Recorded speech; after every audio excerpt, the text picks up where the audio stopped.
everybody today?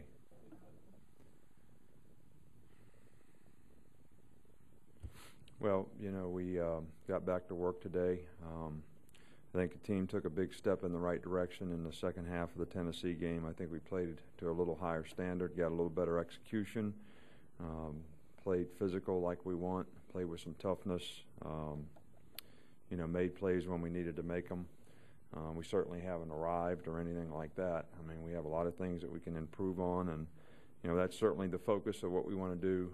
This week with the bye week is, each player has something that he can improve on. We want him to focus on that, whether it be technique, conditioning, better understanding of assignments, and also having a positive energy to affect your teammates, in terms of how you go about what you do, so that we can have a chance to improve as a team.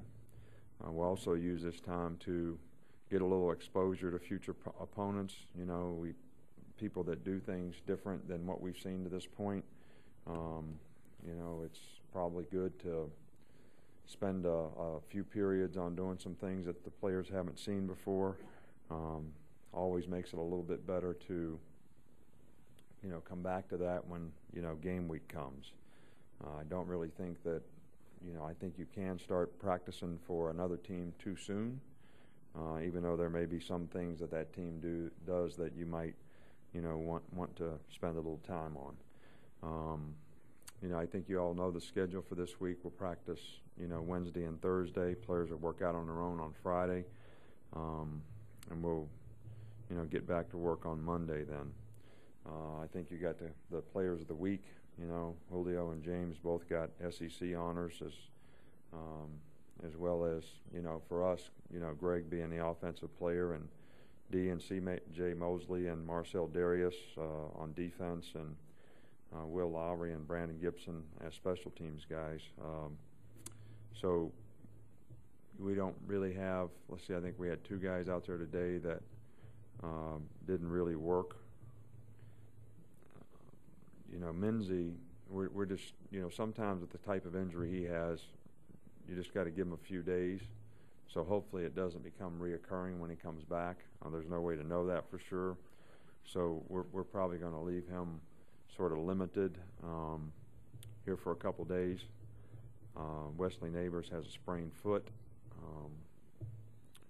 He's had it for a long time. If we had a game this week, he's been practicing on it. It's no worse than it has been, but opportunity maybe to get it to settle down a little bit.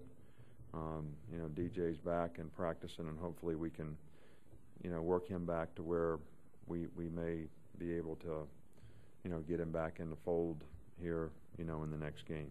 So I don't think anything else to report other than this is not just important for the players from a practice standpoint. It's important to get treatment, psychologically recover a little bit, physically recover a little bit, get the proper rest, do the right things, get caught up in school a little bit, sort of get ready for the stretch run we got here, which is we got some great opportunities and tremendous challenges, so we're certainly try to get ourselves ready to take advantage of it. Coach Saban, the big topic in NFL football this week has been head-to-head, helmet-to-helmet contact. Mississippi State had a player suspended for a week for a contact in the UAB game that I hadn't seen. I don't know exactly. Yeah, I didn't see it either. What he did. Has anybody from the league? Have you gotten any kind of contact from the league office about that? Is there anything that you can do to watch for those kind of things, prevent those kind of things? Well, I think that we all try to coach, safety. We try to coach safety and tackling. We try to teach our guys how to, shoulder tackle more than use the helmet or the head. And I think it's a fine line sometimes when you, hit with your shoulder, you can actually hit a guy, with your head. But I also think that it's important that we all pay attention to player safety, and that we are coaching and creating player awareness that, you don't go helmet to helmet or head to head or something that may enhance an injury for you or for the other guy. So I'm all for player safety.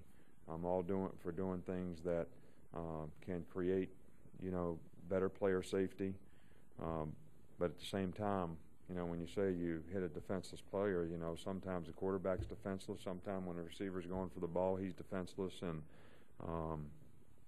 I know guys are trying to play football, and I don't think we ever have a player that tries to intentionally go head-to-head. I would certainly not want them to, nor do we ever coach or reinforce that in a positive way. But at the same time, it could happen. Was D. Milner's hit early in the Tennessee game where it looked like the Tennessee guy was slipping down? Was that one of those inadvertent helmet-to-helmets? Well, I don't even know if it was helmet-to-helmet. He was really trying to, tackle the guy near leg, near shoulder like we teach. And, the guy kind of was going down. So that's one of those things right there where I don't think the guy was trying to hit him with his helmet, but he may have ended up, actually that may have been happening. And I think that, the league office will use very good judgment, and they always have. And I haven't seen the play, so I'm not making a comment about this in terms of, when somebody intentionally goes after somebody who's laid out, that's completely, different deal. And I think that's really what we're trying to eliminate. Coach, from the time that you played to now, how much more violent, I guess, would you say the game has gotten? Well, I thought it was pretty good when I played, I always thought I was a tough guy and all that.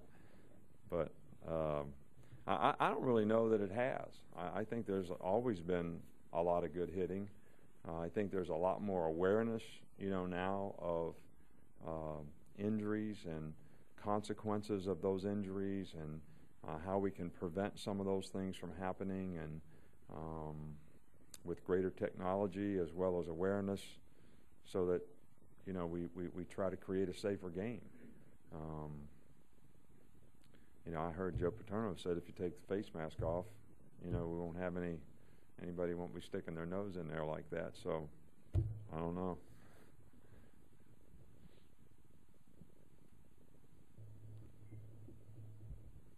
Coach, it's our job as members of the media to kind of assess what's going on with your football team, but really in actuality we're on the outside looking in. I'm just wondering if you would elaborate. I know you mentioned it in your opening statements. Maybe comment to the strengths and weaknesses of this football team here at the Bye. Well, I think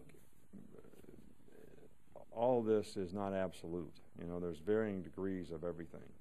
Even when you talk about improvement, it doesn't come in huge gains or huge steps. I think we made some improvement on defense throughout the course of the year. We make less mental errors. We probably tackle a little bit better. Now, there's still a lot of things that we can improve on.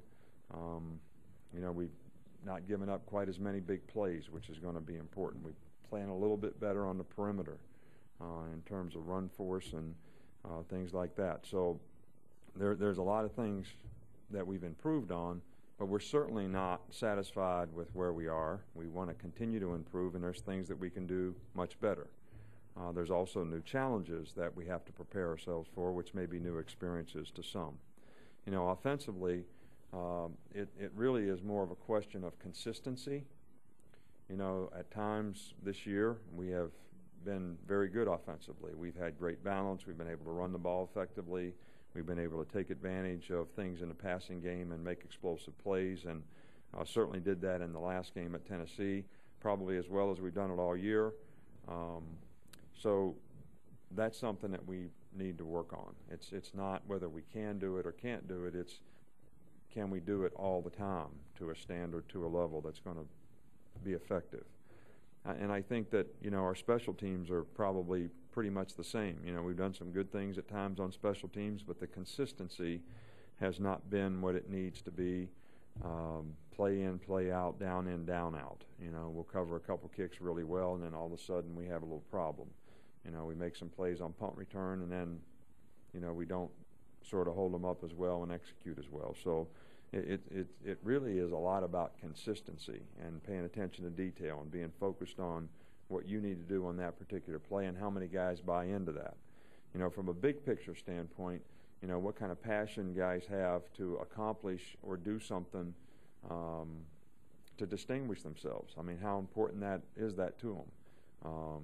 And that will say a lot about where the team goes from here.